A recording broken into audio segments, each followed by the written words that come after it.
Hi everyone, Kirk Norbury here, photographer and filmmaker, and today I want to talk about composition for landscape photography. When it comes to photography, composition is key from making an image look good to look great. And in this video I'm going to go through my favourite ways to kind of work with an image for composition and to just make it appear stronger and the composition look more appealing for the viewer. The rule of thirds is probably the most common compositional tool that photographers first go to. It's the one you usually see in the tutorials and magazines. It's the first one, and it's a really good stepping stone for an image, I find. And the way it works is, if you have your image and you take two vertical lines and two horizontal lines and equally place them onto the field of view, what you want to use is those lines for focal points of the image, and the best points are the intersections. Where those lines cross are great places for key parts of the images to be placed.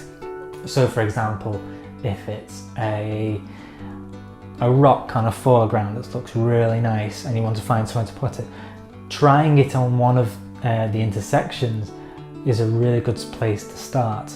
So if I turn up to a location and there's an image I want to get of a tree, what I generally do for composition is I will move my camera around. So in the camera I will have the grid lines shown on the screen so I can see them, and then what I'll do is I'll move the camera around between the four intersecting points and see which one works the best. And generally what happens is one grabs your eye. It's just instinct. What happens is your eye just grabs onto it and goes, I like that. And from there then I can start developing the image further. Also with landscape photography generally, and I say generally, you don't want the horizon in the dead center of the image. It just sometimes doesn't work. And I mean sometimes doesn't work. So what I do is I tend to use those horizontal lines just to make sure my horizon isn't too close to the center of the image. One of my favorite compositional tools for landscape photography is leading lines. Leading lines it can be anything. It can be a natural made substance, it can be man-made, but what it is something that starts at the bottom of the image, generally round the corners, and it takes the eye on a journey towards the middle of the image, possibly to a main focal point in the middle of the frame. So that could be a fence, a forest path, it could be anything like that. You can use the sand on a beach, you know, the way it moves through, things like that. And generally these leading lines can be in different ways. They can be very straight, you know, diagonal lines crossing right into the image, very common with architectural photography. Or they could be curved with a quite bend, which I like that style of photography.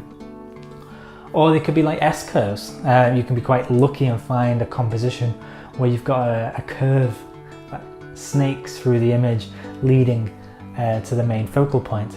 Like in this image here from the Isle of Harris, I found on the marsh there was this bit of the estuary where the water and the marsh has caused some like curves in the water, and just using that leading line to my advantage, it kind of snakes the eye towards the actual mountain in the distance. Natural framing is something I don't see very often coming up in articles and photography tutorials, but it's something I like to try to do every so often, but it's hard to find and it's hard to see. And what natural framing is, to me anyway, is using nature to kind of frame or border the scene. So in this image here, it's a waterfall, and there was a lot going on. There was a lot of elements in the scene that were confusing to the eye. So instead, I wanted to narrow the viewer's eyesight to the main focal part of the image, which is the waterfall. So using the trees, I was able to kind of push your eye between them to look directly at the waterfall. Even though there's quite a bit on the sides, it doesn't come across as distracting. Odd numbers is a great way of using elements in the frame. So I find if things are in even numbers, 2, 4, 6, they just don't work the same.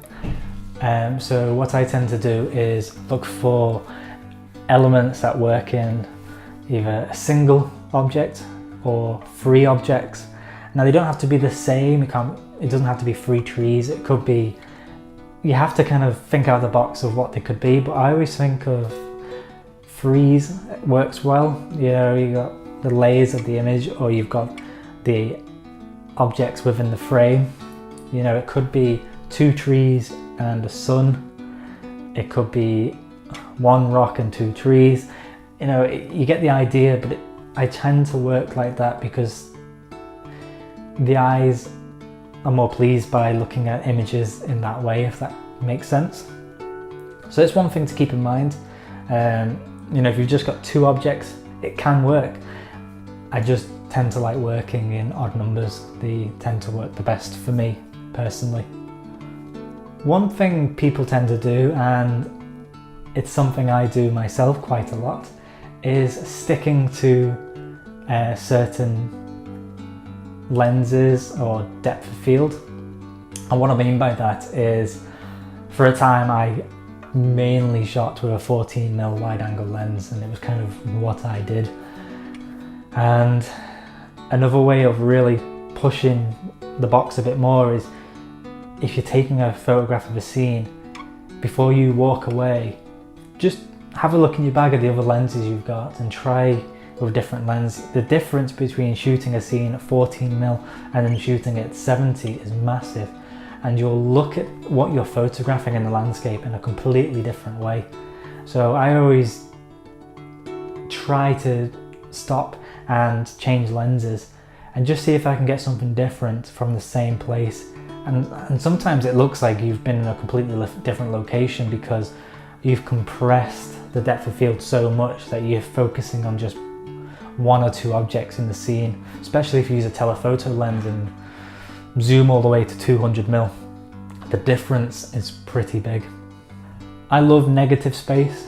Negative space is a great way of giving room, give the image more room to breathe, and I've always done it because it comes from shooting with magazines where if it's a double page spread, they always need space on the image itself for text or other images or whatever it is they need.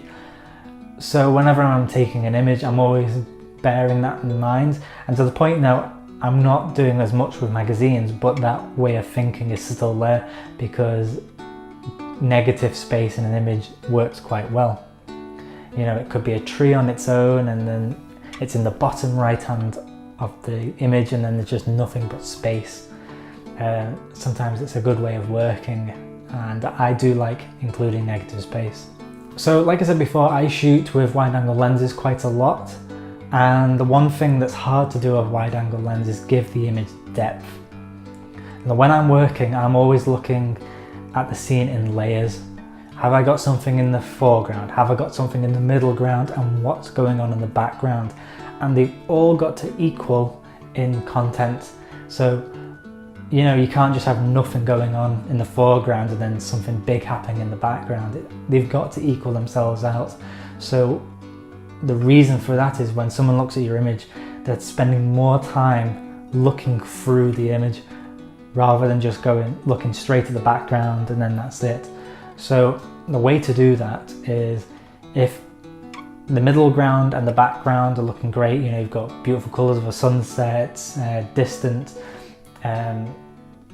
mountains, anything like that, but there's nothing going on in the foreground, I will take the time to walk around and find something that I can add to the foreground. And I don't mean like pick up something and move it, I just mean looking around. It could be a rock that's standing on its own, it could be leaves, it could be shells on a beach. You kind of have to think out of the box. You know, you have to try and look at the image as layers and think, is the foreground adding any context to the image, and it's more apparent using wide angle lenses than any other lens in honesty. Another great composition tool is reflections. Now, as a landscape photographer, I'm always working around water, and if it's a calm day, I can hopefully get a nice reflection of whatever's in the background. So when I'm looking around, I'm always trying to find things that work well in the reflection. Autumn is a great time for reflections, as the colours are quite strong from green to yellow and brown, and having them reflect in the water works really well. So I hope you found these composition tips helpful. I try to use as many as I can in an image and try and overlap multiple composition techniques. So the rule of thirds and leading lines are probably my first two to go to and look for. I shoot a lot of wide angle shots, so I'll always look for something in the foreground and try and just bring all these together for a more interesting image. I find that learn the rules, learn to do them yourself, figure out why they work, and then kind of do your own thing. It doesn't mean the rule of thirds or leading lines or whatever it is how it should be to make a good image. It never is. It's just a good stepping stone for the first part of an image making process. So, half the time it doesn't work. Sometimes it does. But just knowing that and knowing those rules, it just helps to know what you're looking for in an image, and then you can figure out what it is you like when it comes to making images and approach it in that way. So I've learned my own way and my own style of doing images, and I like it, so I've stuck to it, but it does not mean it works for you. So just try these different styles, see what works, what doesn't work, what you like, what you don't like, and then you build up your own style from there. So I hope you enjoyed this video. Thanks for watching. See you later.